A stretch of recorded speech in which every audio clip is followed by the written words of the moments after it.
Le son de la trompette a retenti. L'Église retrouve sa place dans la Torah. L'Église reprend ses valeurs d'origine à travers le réveil des Ben Adam.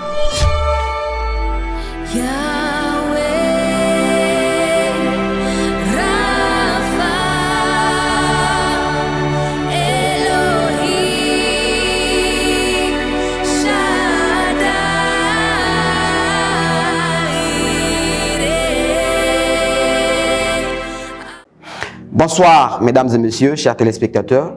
Très heureux de vous retrouver sur cette tribune, le réveil des Ben Adam. Je suis le frère Olvi et j'ai l'honneur de vous accompagner à travers cette émission avec notre invité qui est sur le plateau, le pasteur Osée, que vous connaissez tellement. Et donc, l'équilibre, c'est ce point que le pasteur Osée est en train de développer à travers ses différentes émissions précédentes et celles d'aujourd'hui. Et donc, nous allons nous laisser la parole afin qu'il nous explique en quoi l'équilibre consiste, demeure un point focal concernant la marche de la foi avec Dieu. Ainsi, sans plus tarder, nous laissons la parole au pasteur Osée.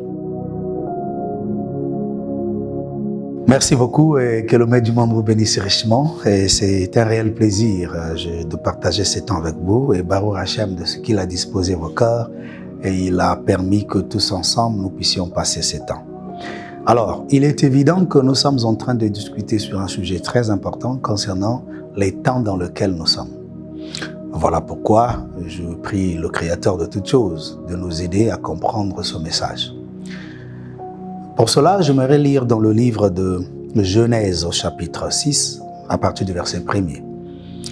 Or, il arriva, quand les êtres humains commencèrent à se multiplier sur les faces du sol et qu'ils eurent engendré des filles, que les fils des Elohim, voyant que les filles des êtres humains étaient belles, ils en prirent pour femmes parmi toutes celles qu'ils choisirent. Havaïe dit, mon esprit ne restera pas à perpétuité avec l'être humain, car il n'est que chair et ses jours seront de 120 ans. Les Néphilim apparurent sur la terre en ces jours-là, et aussi après que les fils d'Élohim furent venus vers les filles des êtres humains et qu'elles eurent enfanté pour eux, ce sont ces hommes puissants qui, dès le temps ancien, furent des hommes du nom.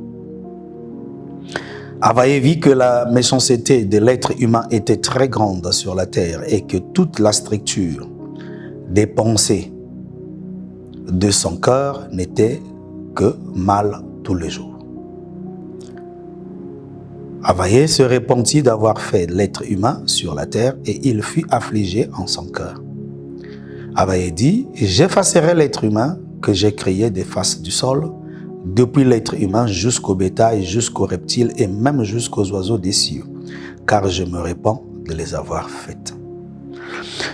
Alors, vous ajouterez à ceci Matthieu 24, là où le Mashiach parle de son avènement. Il nous dit, avant son avènement, il y aura les temps de Noah et le temps de Sodome et Gomorrhe viendront. Et qu'il a dit, ce serait pareil. Il y a quelque chose que j'ai commencé à développer avec vous.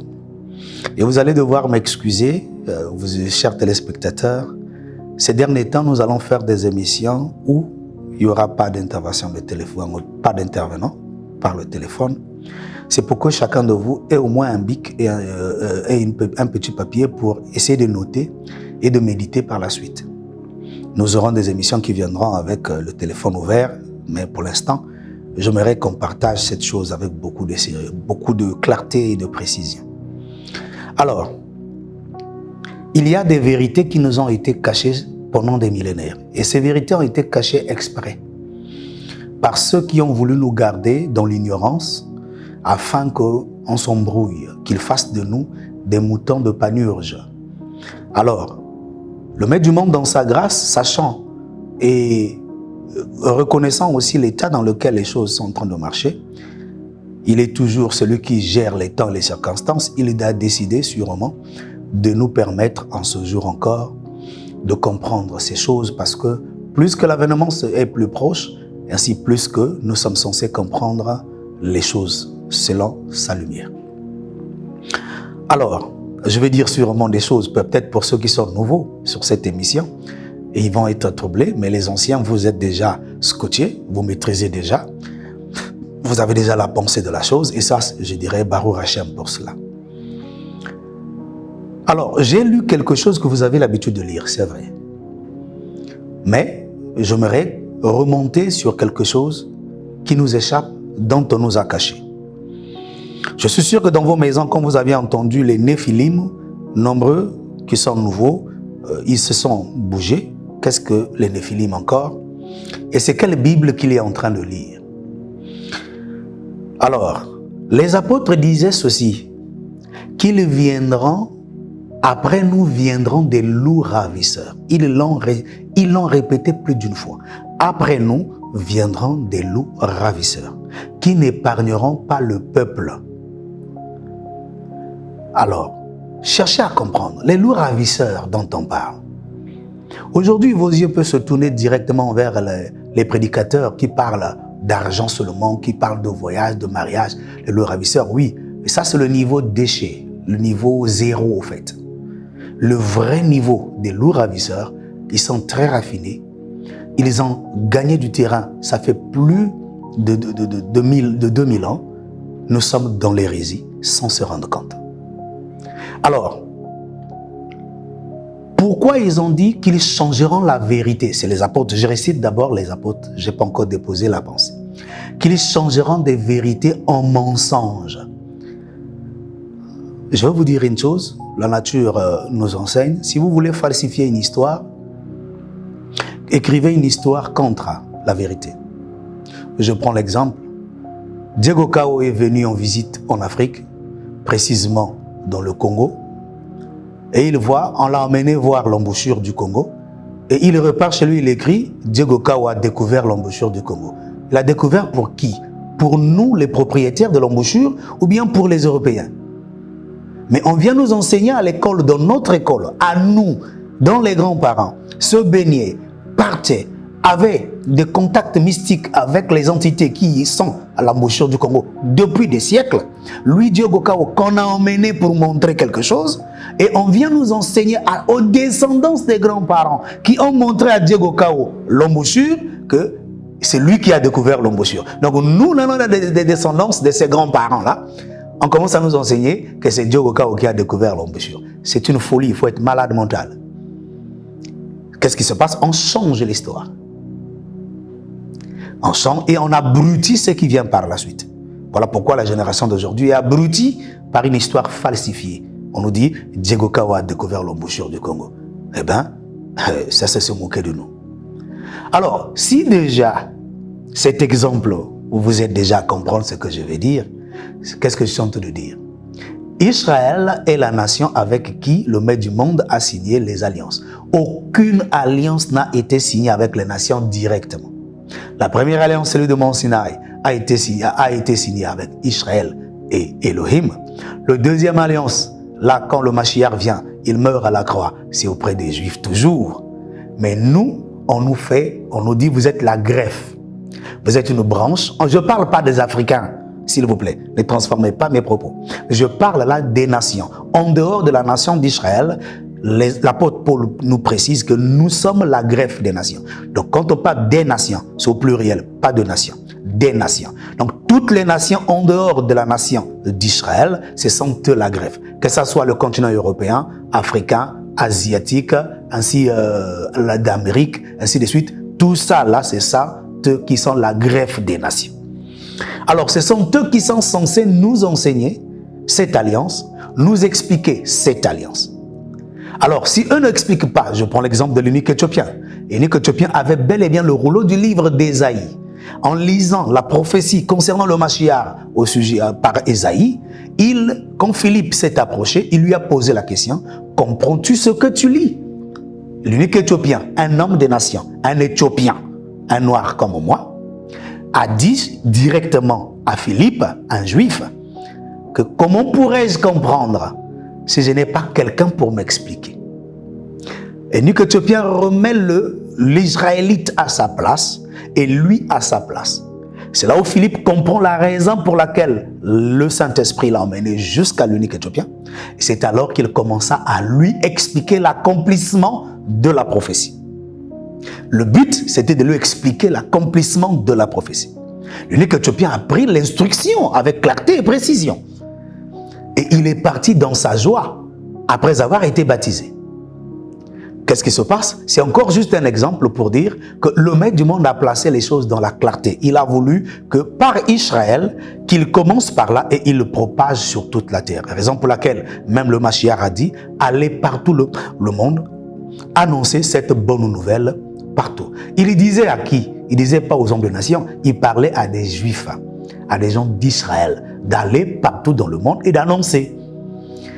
Alors, ils vont annoncer quoi? Ils vont nous annoncer l'accomplissement de la prophétie. Mais parmi les nations, il y avait des gens qui avaient déjà lu les prophéties, mais ils ne pouvaient pas aussi comprendre que les prophéties se sont accomplies. Je vous prends encore un exemple. Le jour où le Mashiach est né, les mages, ce n'est pas les Juifs, ce sont les hommes des nations. Ce n'est pas l'homme d'un seul pays, ils étaient des pays différents. Mais comme chacun d'eux était connecté, ils se sont retrouvés qu'il y a un signe qui nous attire l'attention. Mais ce signe-là, selon les prophéties données à Israël par les prophètes, on constate que le signe s'accomplit. Qu'est-ce qu'il faut faire? Il faut aller voir qu'est-ce qui s'y passe.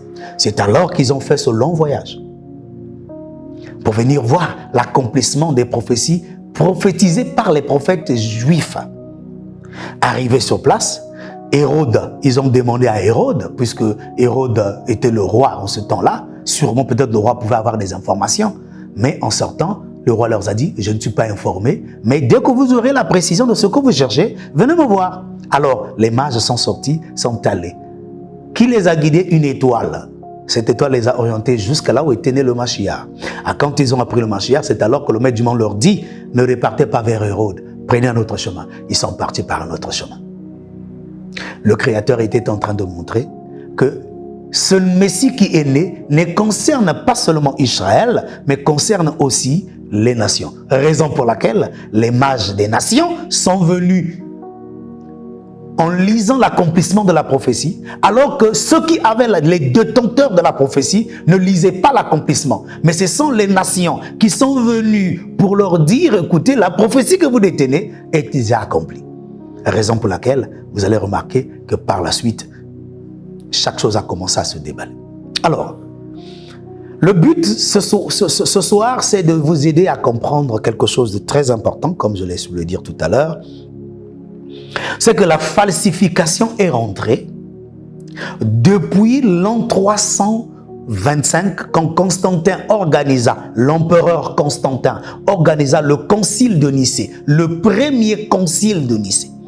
Donc 3 siècles et un quart après que le Mashiach soit passé, après que tous les apôtres sont déjà morts, après que tous ceux qui étaient avec les apôtres aussi sont en train de se teindre, c'est alors que Constantin va commencer à accomplir la prophétie donnée par les apôtres en disant « Il viendra de lourds ravisseurs parmi vous qui n'épargnera pas le peuple du Maître du monde. » Pourquoi il n'épargnera pas?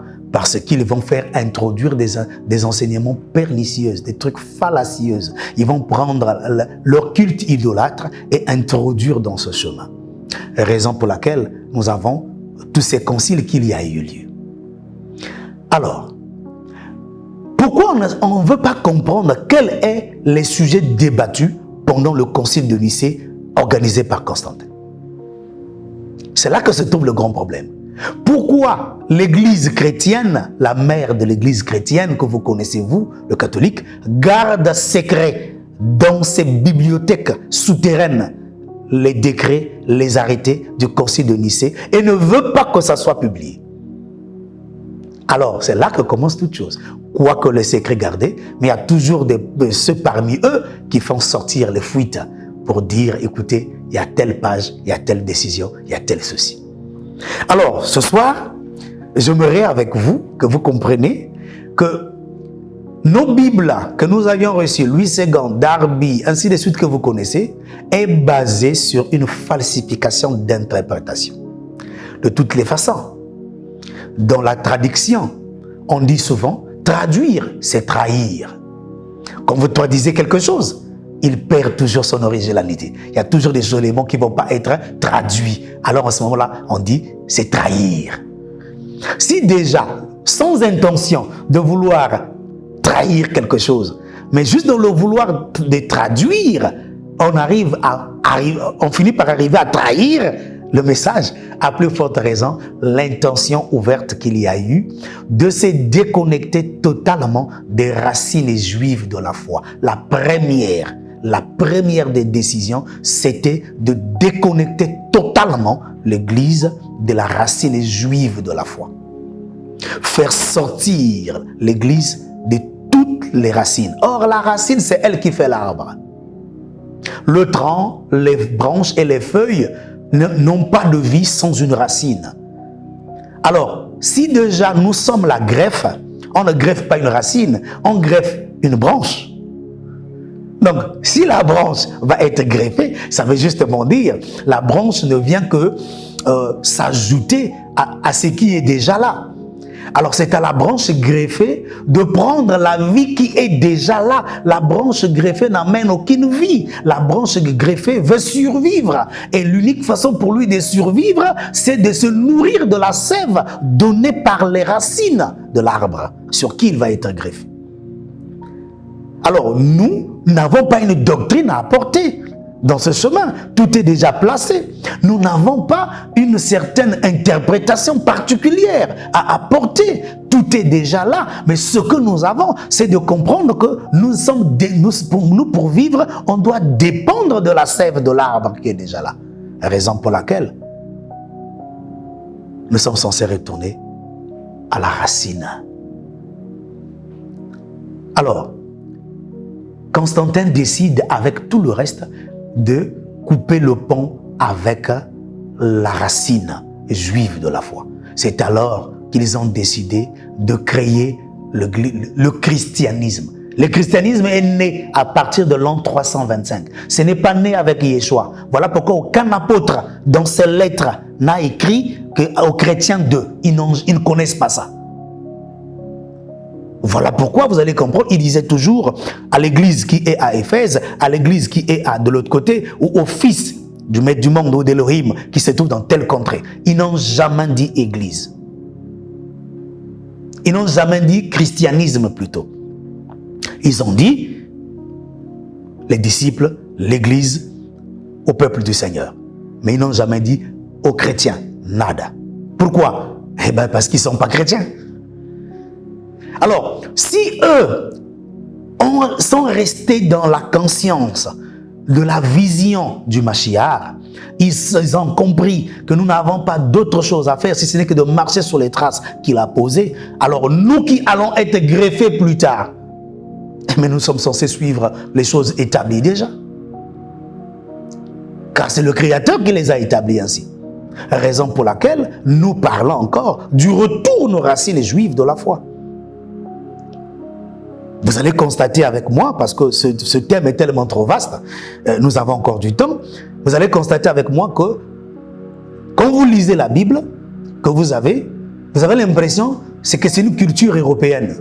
Il n'y a rien des Juifs. Ce n'est plus une histoire juive, mais c'est une histoire européenne que vous lisez.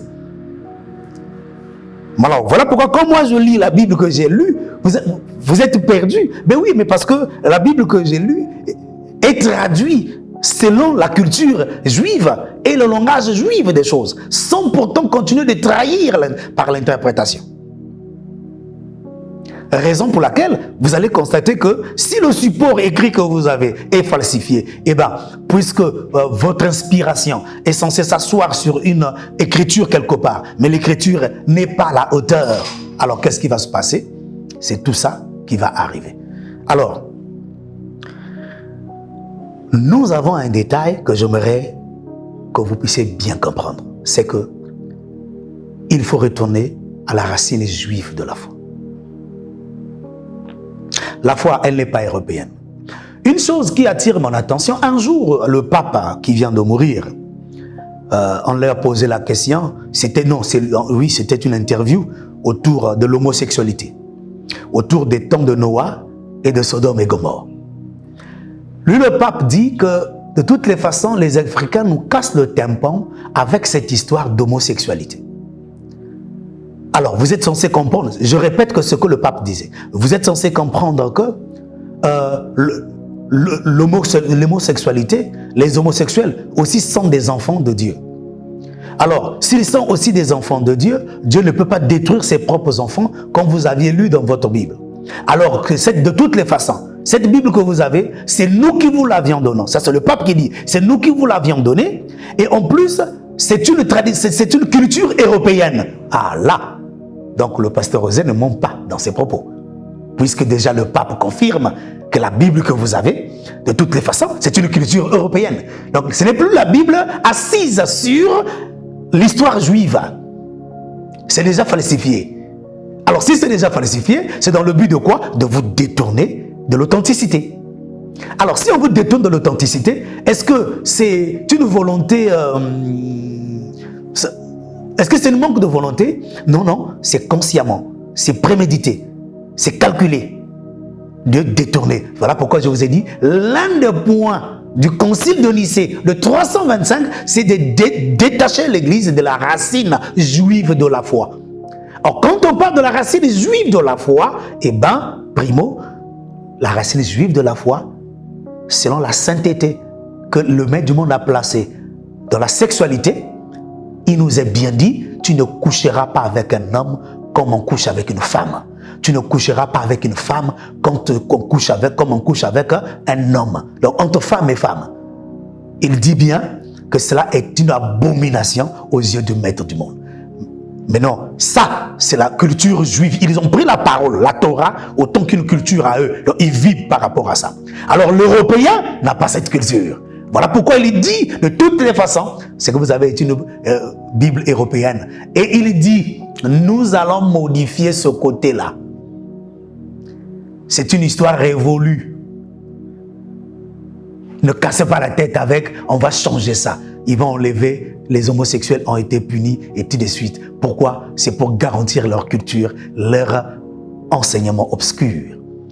Alors, quel est le but? Parce que déjà, quand le pape touche ce côté, il tombe sur la prédiction que Yeshua dit que ce qui arriva au temps de Noah et au temps de Lot arrivera pareillement avant l'avènement du Fils de l'homme. Mais nous sommes censés comprendre qu'est-ce qui arriva en ces temps-là. Dans les Bibles que nous avons, les interprétants qu'ils nous ont données, ils nous ont caché des vérités. Tel que là, j'ai lu, on nous parle des Néphilim. Mais les Néphilim, il faut qu'on comprenne. Pourquoi on a dit au verset 2, voilà, non, c'est au verset 4. Il est écrit du chapitre 1, du chapitre 6 de Genèse. Il est écrit, les Néphilim apparurent sur la terre en ces jours-là. Et aussi après que les fils des Elohim furent venus vers les filles des humains. Il dit, et aussi après. En ce temps-là, les Néphilim apparurent, et après ce temps-là, les Néphilim sont toujours sur la terre. Alors, on doit comprendre, qu'est-ce que c'est les Néphilim? Quel est leur rôle dans l'époque de Noah? Parce que là, nous lisons, et le Mashiach dit, ce qui arriva en ce temps-là arrivera pareillement. Ça veut justement dire, on nous attire l'attention sur quelque chose, un secret, une vérité absolue. Une catégorie des êtres qui étaient sur la terre en ce moment-là, et que eux, dans leur interprétation, ils les ont enlevés pour nous cacher, nous garder dans l'ignorance. Alors, la dernière fois, j'ai dit ceci. Avant Noah, Enoch fut, car Enoch, c'est le grand-père de Noah. Et Jacques dit, Enoch le 7e de sa génération. Donc après Adam jusqu'à Enoch, ça fait 7 générations. Nous lisons en partie Enoch, mais on n'a pas la précision de ce que Enoch a dit concernant son temps. Mais quand vous lisez Jacques, Jacques parle de ce que Enoch a dit en partie. Mais lui-même, Enoch, qu'est-ce qu'il a dit exactement? Pourquoi son petit-fils Noah a été dans une circonstance où il est sorti le juste de cette époque? Mais c'est parce que les choses n'ont pas commencé à l'époque de Noah. Les choses ont commencé à l'époque de son grand-père Enoch. Raison pour laquelle le livre de Enoch a été caché. Ils ont décidé d'étouffer le livre de Enoch. Car le livre d'Enoch révèle la lumière, la clarté de l'époque dans laquelle nous sommes aujourd'hui. Enoch l'a expliqué dans son livre. Vous êtes surpris parfois d'entendre parler, mais pasteur Osé, mais pourquoi vous parlez du livre d'Enoch? Mais oui, le livre d'Enoch existe. Comme Pierre a écrit un épître, Enoch a écrit un livre concernant la réalité spirituelle et le matériel qu'il avait devant lui. Pour permettre à la génération qui vient après lui d'avoir les bases, comment savoir vivre, comment savoir se comporter pour ne pas déraper face à la volonté du Créateur qui sera devant vous. Alors, pourquoi le Mashiach nous tire l'attention en disant que cette époque-là reviendra avant que moi je ne fasse mon entrée? Alors, c'est là où c'est très intéressant. Et pourquoi le pape s'acharne sur ce côté-là de livre de l'époque de Noah? Mais c'est parce que, justement, leur vraie identité est là. La vérité de leur identité est cachée là. Alors, par les compassions du Maître du monde, j'aimerais que vous compreniez ceci, que le monde que nous sommes est un monde mystérieux. Arrêtez de le prendre comme le monde que vous connaissez. Vous ne connaissez rien du monde dans lequel vous êtes. Même moi, je suis en train d'apprendre. Le Maître du monde est en train de m'ouvrir les yeux petit à petit pour que je comprenne le monde dans lequel je suis. Je pensais comprendre ce monde, mais ce monde n'est pas ce que je vois. Ce que je vois n'est que la face vitrine de la chose. Mais le vrai est plus loin. Alors les livres que nous avions lus, écrits par des gens, ou ce qu'on nous a bourré le crâne à l'école sur l'histoire du monde, des royaumes et de ceci, ne veut rien face à la lumière que Enoch avait écrit. Alors, comprenez une chose. Enoch est le 7e, après Noah, après Adam. Et Noah n'est pas encore né. Quelle est la raison qu'on donne à Noah le nom du sauveur? Question mark. Le nom de Noah veut dire sauveur. Il va nous sauver de quoi? Parce que son père, en lui donnant le nom de Noah, son père était instruit par Enoch. Enoch a instruit son fils. Et son fils a donné naissance à Noah. Et son fils a donné à Noah, le petit-fils d'Enoch, les instructions laissées par son grand-père. La lumière face à tout ce qui est là. Alors, c'est par Noah qu'eux ont compris que par ton petit-fils qui naîtra après ton départ à toi, Enoch, que le Maître du monde scellera le sort de la terre. Mais il le savait déjà, Enoch le savait. Dans son livre, il a écrit l'arrêté que le Créateur avait pris contre ce monde en ce temps-là. Mais ça ne s'est pas accompli au temps d'Enoch, mais ça s'est accompli au temps de Noah, son petit-fils. Mais pourquoi? Je vais toucher encore quelque chose pour vous permettre de comprendre. Vous savez, nous lisons souvent, on dit, dans la Genèse, que le serpent était l'être le plus rusé du jardin de tout ce que le Maître du monde avait créé. Est-ce que c'est le serpent que disent les barnamistes? Un reptile avec 2 pieds et 2 mains qui parlait? Est-ce le serpent que le témoin de Jéhovah aussi nous montre dans les livres? Un reptile qui rompe et qui vient parler à Ève? À ce que nous savons, la Genèse est un livre codé, un livre de code, c'est scellé. Alors si on ne décode pas, vous le prenez littérairement, vous vous êtes trompé. Alors le serpent, était-il un serpent naturel? Un reptile? C'est la question qu'il faut se poser. Mais c'est par le livre d'Enoch qu'on va comprendre mieux qu'est-ce qui s'était passé dans l'Éden. Raison pour laquelle j'aimerais que vous compreniez ceci. Ève n'a jamais conversé avec un serpent reptile. Ce n'était pas un serpent reptile. Parce que déjà, quand je lis dans le livre au 5e jour, c'est là où on crée tous les animaux. Le 6e jour, c'est le jour qu'on va créer l'homme. Mais comment ça fait-il que, après que le Maître du monde ait créé le 5e jour les animaux, il dit c'est bon, et on nous dit il fut un soir, il fut un matin, jour 5. Quand le Créateur dit jour 5, la page est clôturée. Il passe à la seconde création. Mais cette fois-ci, c'est la première partie de la création où on va lire, après qu'on ait bouclé le 5e jour, mais au 6e jour, ce qui avait été créé au 5e jour et continue d'être créé aussi. Ah, il y a un problème. Il y a quelque chose de caché. On nous dit encore qu'il a créé des animaux au 6e jour, au début du 6e jour. Après là, il va créer Adam. Là, il y a un problème. Mais quels sont ces animaux-là? C'était toujours les gazelles. Alors, quand je viens dans Noah, je prends Noah, nous sommes dans le déluge, oui. Je vais dans Noah, là où on nous parle de... Quand Noah, il lui est demandé de prendre...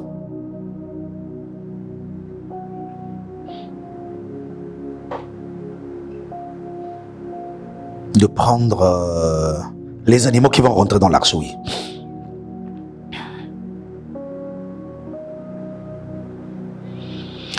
Il va lui dire,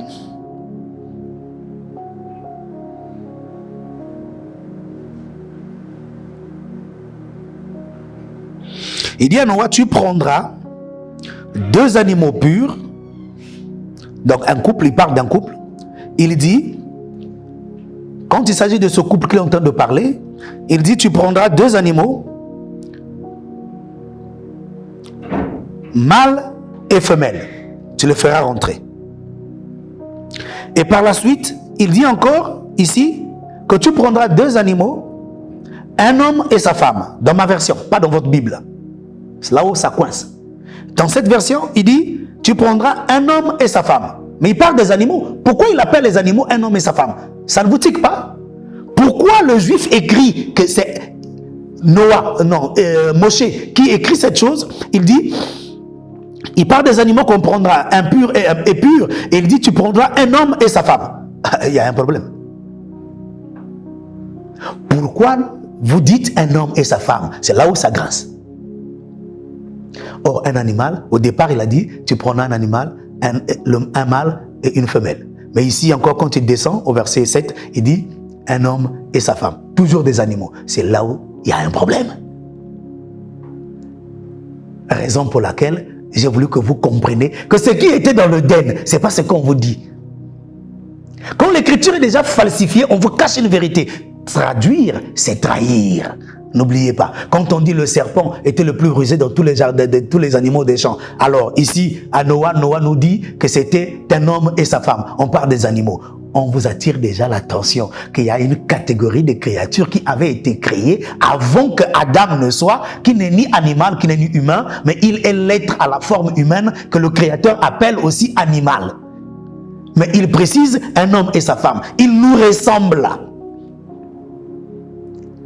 Donc, il y a sur terre, le Créateur avait déjà créé, avant Adam, des êtres à la forme humaine que j'ai, mais qui ne sont pas adamiques. C'est l'un d'eux qui parlait avec Ève. C'est de ça qu'on est en train de nous expliquer. Alors, Noah explique qu'il a pris un homme et sa femme, de ces qualités des animaux-là. Ah ben, ça c'est compliqué. Maintenant, quand Enoch parle de ça, Enoch dit, prenons d'abord Genèse, là où nous avons lu, la place où il est écrit que le Créateur n'a pas aimé voir le cœur de l'homme tourné vers le mal de sa jeunesse, et il nous est dit, des fils des Élohim vinrent et prirent des femmes parmi les filles des hommes. Les gens ont dit, dans leur interprétation, l'interprétation de Constantin et son équipe qui continue la succession jusqu'à ce jour, par la papauté, ils ont dit que c'est les fils des dieux, de Dieu, les fils de Dieu au singulier. Ah là, il y a un problème. On nous détourne. Or, en l'hébreu, quand on dit Elohim, Elohim ne veut pas dire Dieu. Elohim veut dire le puissant. Mais là, on nous dit les fils des Elohim, au pluriel. Donc, les fils des puissants. Alors, quels sont les puissants qui ont rempli la terre avant même que la terre, avant que l'humain ne l'habite? N'oubliez pas que même les idoles, les puissances étrangères, même les rois étaient aussi appelés des Elohim. Lisez bien vos Bibles. Mais ça ne veut pas dire créateur direct, non. Alors, là on nous parle en réalité, Enoch maintenant dit ceci, que les parties des anges qui ont été déchus, ce sont eux qui ont voulu avoir des enfants avec des filles des hommes. Raison pour laquelle ils ont la capacité de se revêtir du corps et de rentrer dans ce monde et de s'accoupler avec des filles, comme le fait un homme naturel. Mais sauf que eux, c'est pas des vrais adamiques, mais eux, ce sont la partie là qui a été créée avant. Voilà pourquoi ils les ont revêtus pour les pousser. C'est là où vous allez constater que de là que sort toute la perversion sexuelle. Ils ont enseigné à la femme, aux femmes qu'ils ont récupérées, la perversion sexuelle. Si vous avez aujourd'hui tout ce qui se passe dans les pornographies, mais c'est pas en dormant qu'on l'a reçu. C'est des enseignements qu'ils ont reçus de ces êtres-là. Comment est-ce qu'il faut faire avec tout ce côté-là, sexuel perverti? Comment est-ce qu'il faut aller avec les chiens? Comment est-ce qu'il faut aller homme à homme? Comment est-ce qu'il faut aller femme à femme? Toute cette perversion-là vient d'eux. Raison pour laquelle on nous dit le cœur de l'homme était tourné vers le mal dès sa jeunesse. Donc ils ont perverti, et ces enfants qui sont nés de ces alliances, de ces accouplements, ont été aussi pervertis par cette pratique. Eux sont devenus les maîtres de l'art de cette chose. Donc eux ne vivaient que du sexe tout le temps. Pour eux, le sexe était juste un moyen de plaisir, de se répandre dans une perversion, mais sans, pour la faire perdre en fait l'élément le plus important que le Créateur avait placé. Ce sont eux qui ont appris que tu peux envoûter l'autre par le moyen du sexe. Ce sont eux qui ont appris les secrets liés autour du sexe à ces femmes-là. Et ces femmes-là ont enseigné à leurs enfants qui sont des géants. Et c'est de là où vous voyez aujourd'hui, une femme peut faire ce qu'elle veut avec son sexe sur un homme. Il y a des secrets. Alors, l'homme aussi peut faire ce qu'il veut avec une femme. Il y a des secrets au niveau du sexe. Alors, c'est nombreux se livrent dans cette vie sans savoir qu'ils sont en train d'être manipulés par une force obscure. Raison pour laquelle vous allez constater que l'Église qui s'est dit mère, c'est la matrice de la perversion sexuelle. D'où sort toute la pédophilie envers les enfants? Mais c'est de là. Mais ils sont un nid des démons. Mais avec une forme de culte qu'ils vous présentent, pensant être un culte au Créateur, alors que c'est un culte livré à des dieux étrangers. Quels sont les scandales que vous n'aviez jamais entendus de leur milieu? Les journalistes ont publié par-ci par-là, les vérités sortent depuis des décennies et des décennies. Ça, c'est d'abord ce que nous connaissons. Même ce que les gens vont faire à Dubaï, le Dubaï porte à porte, quelqu'un chie dans ta bouche et tu manges toutes ces matières fécales. Mais pourquoi il te donne de l'argent? Pourquoi il ne te donne pas une petite somme? Il te donne une grosse somme parce qu'il sait que tu as plus à perdre que lui. Si vous savez, ils ont appris à tout ce monde-là le côté mystique des matières fécales. Comment il faut décharger son énergie négative sur quelqu'un? Mais c'est la raison, c'est ce que Enoch explique, mais que eux ont voulu cacher. Ils ont caché le livre d'Enoch pour qu'il continue à nous traîner dans une perversion au jour le jour. Mais comme le maître du monde est le maître des temps et des circonstances, il décide que vous comprenez. Et quand vous livrez dans ces pratiques-là, vous ne vous rendez pas compte. Vous êtes en train de vous détruire. Voilà pourquoi vous allez comprendre. Pourquoi même dans la Torah on dit « Tu ne toucheras pas les excréments humains, car tu seras souillé ». Mais c'est parce que c'est de l'impureté. Alors, tout ce qui est impur cache une énergie négative. Je vous prends encore un exemple. Vous savez pourquoi les femmes, quand ils vont voir les féticheurs ici en Afrique, on utilise les fétiches avec les menstrues de la femme? Toi, tu vois juste les menstrues comme tu es ignorant. Mais tu ne comprends pas qu'il y a une énergie négative en ce moment-là que la femme libère. Maintenant, imagine de toutes les femmes d'hommes avec qui elle a été. Chacun d'eux a une partie obscure. Donc, en s'accouplant avec cette dernière, cette énergie s'emmagasine en elle. Et quand elle a une période de menstruation, c'est une façon de dégager et la saleté physique et la saleté spirituelle. Maintenant, eux vont recueillir le côté négatif là pour dominer maintenant l'autre avec, qu'on va travailler. Raison pour laquelle on l'utilise pour dominer les hommes. On met ça dans la nourriture, dans la boisson, dans quoi que ce soit, et le mari devient un mouton. Et vous voyez juste que c'était juste, c'est juste les menstrues. Et aujourd'hui, je vais vous dire une vérité, il y a nos sœurs, vraiment désolées, nous vivons dans la période où on a expliqué, ils ont fait rentrer toutes les obscurités possibles. Il y a des gens qui font le commerce des menstrues des femmes, qui ramassent dans les poubelles. Et voilà pourquoi plusieurs femmes ont des problèmes aujourd'hui, mais ils ne savent pas. C'est des choses qu'on ne jette pas en fait. C'est des choses qu'on devrait creuser un trou et placer à l'intérieur et enfermer, que ça retourne dans la terre, que cette énergie soit observée par la terre. Et non que tu te vends. Mais malheureusement, quand vous voulez être des Européennes, et voilà, vous avez des sérieux problèmes par la suite dans vos vies. Alors bref, c'est des ouvertures que j'ouvre juste pour vous aider à comprendre le danger dans lequel on se retrouve. Alors, puisque l'heure est grave, c'est dans cette conscience-là que vous êtes censé vous retrouver que le vrai but, c'est de nous détourner de la conscience. Et voilà pourquoi le juif connaissait, il savait que je ne peux pas m'accoupler avec ma femme. Pourquoi le Créateur dit que tu ne coucheras pas avec ta femme pendant qu'elle est dans sa période? Mais c'est à cause de l'énergie négative.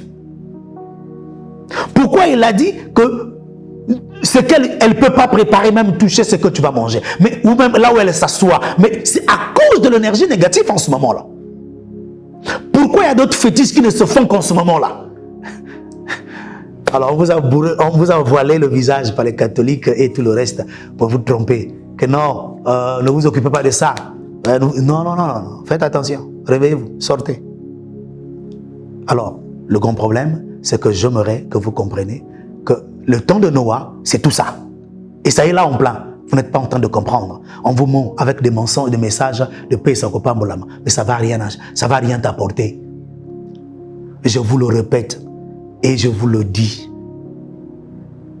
il faut qu'on retourne à la racine juive de la foi, là où on comprend le sens de chaque chose. Vous dites juste que non, ça c'est interdit, c'est la loi de Moïse. Oui, d'accord, c'est bien. Est-ce que vous comprenez le côté spirituel de cette interdiction? Vous n'en avez pas. Vous ne pouvez pas dire que c'est passé alors que la chose continue. Quand le maître du monde dit que tu ne coucheras pas avec une femme pendant sa menstrue, mais l'effet qu'il veut t'épargner, aussi longtemps que la femme continue de voir ses menstrues, mais c'est pas annulé, ça est toujours là. Mais c'est toi qu'on met à l'abri de certaines choses. Mais vous dites, oh, non, c'est la loi de Moïse. Mais tu es ignorant, ma soeur, tu es ignorant, mon frère. Ne va jamais avec une femme dans cet état. Comme vous avez maintenant du slogan pour vous motiver, on mange du saignant, continue de manger du saignant. Tu verras comment ta vie va saigner. Tes voies vont se bloquer. Et tu auras des problèmes dans ce que tu fais. Pourquoi? Mais parce que tu brises certaines lois spirituelles qui ne peuvent être annulées, qui restent des vérités. Certains occultistes savent. Il y a d'autres occultistes qui veulent coucher avec cette femme rien que pendant qu'elle est dans cette période. Il sait pourquoi. Alors vous, dans votre ignorance, on vous a placé dans cela. Mais le Créateur veut que vous sortiez, que vous compreniez que le temps de Noah, c'est un temps où l'obscurité est grande et que la foi, les gens vont l'abandonner et se livrer facilement à des bêtises. Alors, bien-aimés, hommes de Dieu, frères, messieurs, madame, vous Ben Adam, le message est venu vers vous. C'est à vous de comprendre ce que le Créateur veut de vous. C'est pour votre bien. Sortez de cette ignorance. Retournons vers la racine juive et nous comprendrons le bien fondé de tout ce que le Seigneur interdit. Alors je sais, les hommes qui ne veulent pas se contenir dans leur maison disent « Alors, ça c'est quoi? C'est quelle parole qui nous interdit là ?» Mon frère, ce n'est pas une obligation. Tu es libre de continuer de faire comme de ne pas faire. Tout dépend de ce que toi, tu vas faire avec ce que j'ai enseigné. Alors, je vais m'arrêter par là en vous disant encore merci à vous qui avez tout suivi, merci à vous qui comprenez. Et le jeudi prochain, nous allons encore continuer dans la même pensée. Eh bien, vous avez mon WhatsApp. Si vous avez des questions, envoyez par mon WhatsApp. Et via le WhatsApp, je pourrai encore aborder par rapport aussi à vos questions. Maintenant, n'oubliez pas une chose, traduire, c'est trahir. La traduction que vous avez, c'est la trahison.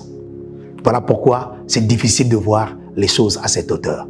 Mais qu'à cela ne tienne, que le Maître du monde vous bénisse. Nous sommes encore là et j'ouvrirai encore le jeudi prochain pour vous. Alors, prenez soin de vous et méditez-en bien. Merci. Vous avez été très nombreux à nous suivre à travers cette émission. Vous avez écouté le pasteur Osée.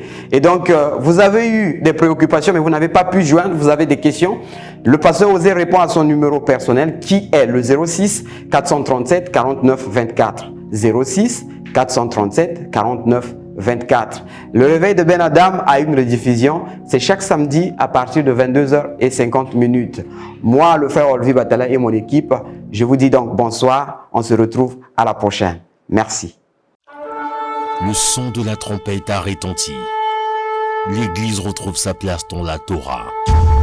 L'Église reprend ses valeurs d'origine à travers le réveil des Ben Adam. Yeah.